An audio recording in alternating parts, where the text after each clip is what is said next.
Well, hello again. We're ready to start with our summer observing session number 4 as part of our Replacement Science Cafe and enhancements of our summer camp program. And today we're going to look at this one's really fun to find and look at, and a lot of interesting stories, but looking for first the summer triangle, which is not a constellation, which is the stars Vega, Altair, Deneb, and their associated constellations, which, as I realized it, they're all three constellations in some way deals with tales of love lost and found, because remember, the stars are up there all the time. So with that, what I want to show you, and then we're going to break away for a little bit to go to Stellarium, is the summer triangle. You often hear about this. If anybody talks about the night sky, they'll say, go out and find the summer triangle. And from the summer triangle, you can pretty well find just about any other star and really, or any other constellation for that matter. And really, there's a lot of truth to that. So if you do go out to look for this and look in the evening, June and July, look east, and I'm going to show you a little bit more of the planetarium program, is that you want to look for the stars Vega, Altair, and Deneb. And these are sometimes called guidepost stars because if you can find those, you can pretty well pick your space out in the sky. For example, if you had trouble finding Hercules from last week, if you can find Vega, well, you just look a little bit towards the north or towards the center part of the sky and you'll find Hercules. And Vega is also one of the brightest stars. I believe it's about the fourth brightest star in the sky. And so when it gets to dusk, you're going to be able to find it very quickly. And I want to point out that the summer triangle is not a constellation, but an asterism. And as I said, looking towards east, you can see the three associated constellations, but the bright stars is Vega and Lyra, Deneb in Cygnus, or also called the Northern Cross, and Altair in the Eagle, and in some cultures it's called the Vulture. But we'll come back to that more in a second. So let's take a look at it in Stellarium to give you a little bit, and then we'll get into some stories.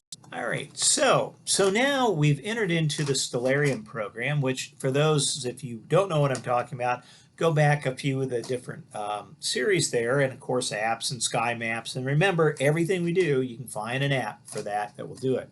I've set this for July 1st, so it's a little bit different than the day that I'm actually observing, but I want to show you where you look at it and why I say these are pretty easy to find. So we're going to go ahead and advance in time, and we're going to take it into the evening, and as we do, we start to see here about, this is 21:45, it's about 9:45, and I'll stop right about there because it's just dusk. And what you'll notice almost immediately is over, and let's go ahead and let's pull that down. I guess we don't need it anymore.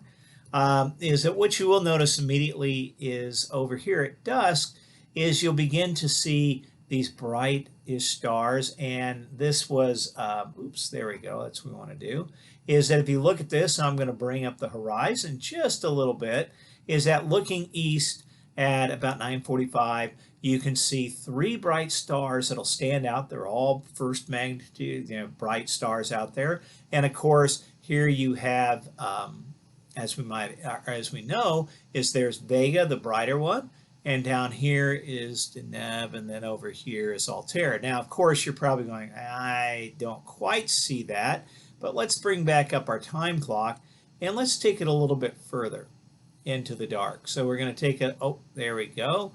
And now maybe it makes a little more sense. This is, we'll take it right on to 10 o'clock, this is about 10:20 at night, so that's probably good enough. 10:20 at night, and then, whoop, as we do that, one of the things that you begin to see is real prominently this triangle, the summer triangle looking off to the east. And if you look on the horizon, you can see it, Jupiter and Saturn, which we're going to come back to at another time. To give you about what it looks like, here is the art that you can expect. And if you look at this, say, oh, okay, now I see the wings of a swan or a cross. Right there is the cross that comes up. And there's Altair that we expect to see, and there's Vega. So Deneb, Altair, and Vega stand out very much, and the Eagle is there as well. So maybe to go one step further, this is a star patterns to help you out, And again, this is looking to the east, and we'll look directly now to the east, and we see those are coming up. And we'll look a little bit, and oh, sure enough, what do you know we find if we go just a little bit heading up the sky from Lyra, we'll find Hercules, and then a little bit further we'll find the northern crown of Corona Borealis, which we talked about in some previous programs. So we're just kind of keeping this whole big portion of the sky lined up. So you can see those come out very well. And just to help you out one more time, I'm going to show you this. Is we go Lyra down, or Vega down to Deneb and Cygnus over here. Whoop, well, kind of over there to Altair, and then this way. Well, a little bit crooked, but the key thing is that you can see the summer triangle, and we have all these constellations, and we built from Hercules, Northern Crown, and Boötes. So with that, we'll go ahead and go back to our program and tell you some stories as you get to go out there and look at these and see it. And I will point out that we will talk about this one is my favorite constellation, and Sagittarius and Scorpion, but we're going to come back to those at a different time because they're also very prominent. Work really, and it also shows you where Cygnus is in relationship, and you can kind of see where it happens. Sometimes it's called a tortoise shell because the story goes that Mercury found a tortoise shell and he tapped it and he heard it make this beautiful kind of weird sound. Then he stretched string over top of it, and then he began to play. And of course, if you do that, you get the resonance in the chamber. You could go into how to make an instrument. So it starts with Mercury. Mercury is the first to do it, and then he ran into Apollo, his brother, and Apollo said, hey, that's pretty cool. I want to jam too, man.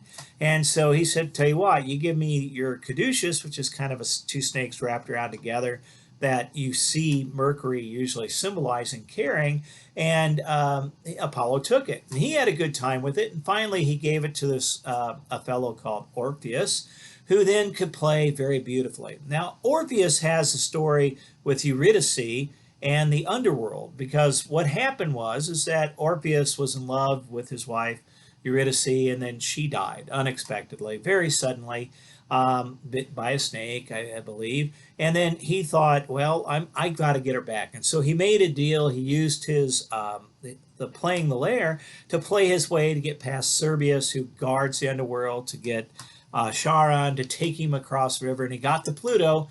And Pluto and his wife convinced him that, you know what, if you can get her, if you can leave without ever looking back, she will be there when you get back to the surface. And so he played his lyre, and she was supposed to be following, but he didn't believe it. So he looked back, and he broke the deal. And so she was forevermore confined to Hades, where Pluto was the god for Hades. Now, Orpheus, of course, was so heartbroken that he just couldn't do it. And he moaned, cried, of the loss of his wife, and played his instrument. And he was a very handsome fellow, and his beautiful music, and all sorts of women tried to get his attentions, but he would have none of it. And finally, they all shrieked so loudly, and this is, sorry kids, this is going to get a little sad, it shrieked so loudly that he stopped playing, and at that point, they basically they did him in. And when they did him in, his beautiful music was lost. And so what Jupiter or Zeus, depending on the legend you had, to recognize Orpheus's beautiful playing, placed it up in the sky to remind us forevermore. It's another story of love, lust. That's why I call these three constellations about love, sort of. Elsewhere, sometimes it's called the stone eagle. Our teaching new, and I don't think I pronounced it right, but the weaving princess in China, and we'll talk about that more later.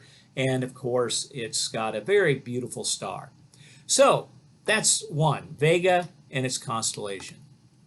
The next one is Deneb in Cygnus, and as we talked about, Deneb itself means in the Arabic is tail, and it is indeed the tail, and you can see the beautiful shape of the swan over here. It is indeed the tail that's there. There are all sorts of stories tied to Cygnus. Some are PG, some are, R to hard R sort of deal, but I'm going to give you one that's probably a gentler story. So what happened is that Cygnus, who is the swan, but Cygnus was friends of Pantheon, and Pantheon was a son of Apollo. The sun god. And so what happened there was, Pantheon said, hey, my dad's hot rod is here, which is the sun, and driving across the sky. And he said, I'm going to take off, and I can do this. And so he took off, flying through the heavens, and lost control, was burning everything up. In fact, he burned up things so bad, we still see that path today that he burned. We call that the Milky Way. So he left the Milky Way there, and he was just doing all sorts of havoc, and Jupiter said, nope, can't happen, and shot a thunderbolt at him and caused Pantheon to fall into the river Eridanus, and he died there. But his good friend Cygnus, we'll call him Cygnus for now, he was so distraught, so broken up, that he continually dived into the river and kept diving in until he collected up all the bones of Pantheon. Because at that time, if you didn't have everything to bury, you couldn't move into an afterlife. And so he did, and he tired himself out so much that he was exhausted. And the gods all saw this great love for his friend, his deep care, and they said, to recognize that, I'm going to turn you into a swan, and I'm going to place you into the heavens to honor your friend. And what's interesting is that if you do that, you still see him there, is that Cygnus does lie along the Milky Way, lies along the Milky Way that we see. And of course, it is very beautiful, very easy to pick out. But Deneb is the first thing, and you can kind of pick out the wings. But the other cultures saw it a little bit differently. Early Christians recognized this as a cross of Calvary, or astronomers now call it the Northern Cross, because it does show up as a cross. That's the easiest parts to pick out. The Chinese recognize it as a magpie, and that's important to our last story that we'll come to. And the star itself is really huge. It's far away, so it's not overly bright, but it's 200 times the size of the sun. So it's a very interesting constellation, very easy to find. If you have good binoculars or a small telescope, look at Albireo. You'll be delighted with a binary star, a visual binary star of a gold and sapphire pair is how it's described. Very beautiful setup. Well, let's go on to the next one, and about takes us to the end. So the last constellation we have here is Aquila the Eagle. And with Aquila, Altair is a key, 16 light years away, about 2 times the sun radius, and you can kind of see its ancient representation here that comes up. It's probably easiest to use a summer triangle to find. It'll be the last one to appear, but it's got an interesting story too. It's tied to the story of Prometheus, and those that may know their mythology know that Prometheus stole a ray of the sun and brought fire to mortals so they could cook their food, they could warm their house, they could work iron and do wonderful things. Well, Jupiter wasn't too happy with that, and he said, and not going to happen. Prometheus, you made a mistake, and you're going to be punished. And so his punishment was to chain him to a mountain, the Caucasus Mountains, and sent his eagle, his messenger eagle, each day to eat the liver out of Prometheus, and at the end of each night it would grow back, and the next day it would eat it. Really kind of a morbid story, but Prometheus loved men so much that men, mortals, I should say, not just men, women, everything, mortals, so much that he was willing to take that risk. Now, the eagle would have kept doing this forever, but Hercules, in one of his labors, came along with poisoned arrows and killed the eagle.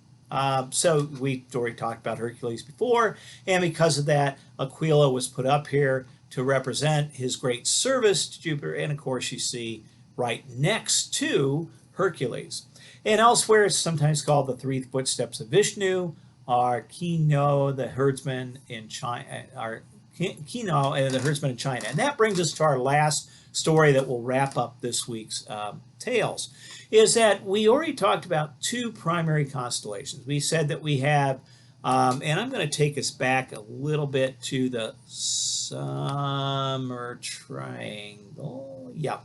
Oh no, I'll take us right back here because this tells us the best place to tell the story. So, what you had up here, this was the constellation in China. You could view it as the Weaving Princess. And down here, you can view this constellation as the Herdsman. Now, the drawings are a little bit different, but the star patterns are pretty much the same.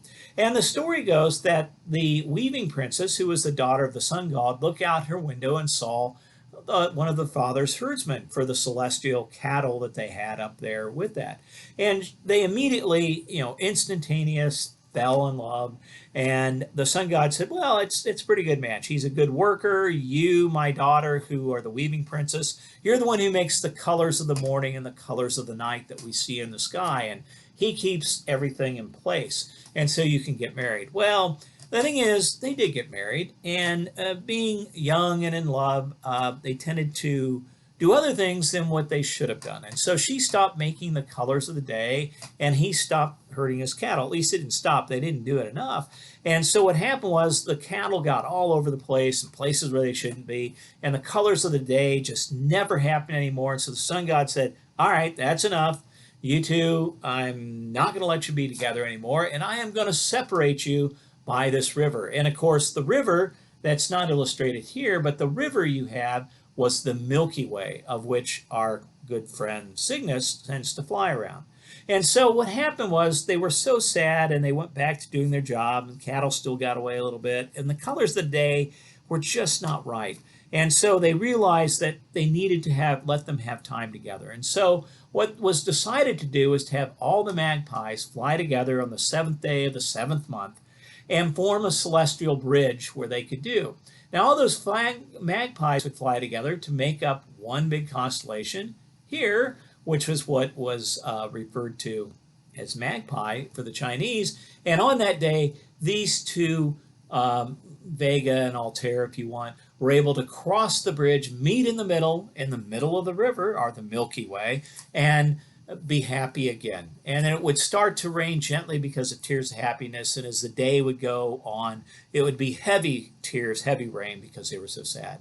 So I call these three the constellations of love, different types of love that you have along here, but they're all tied together and make a beautiful story to tell on the sky. So that'll be it for this week, and we will talk with you another time with more constellations.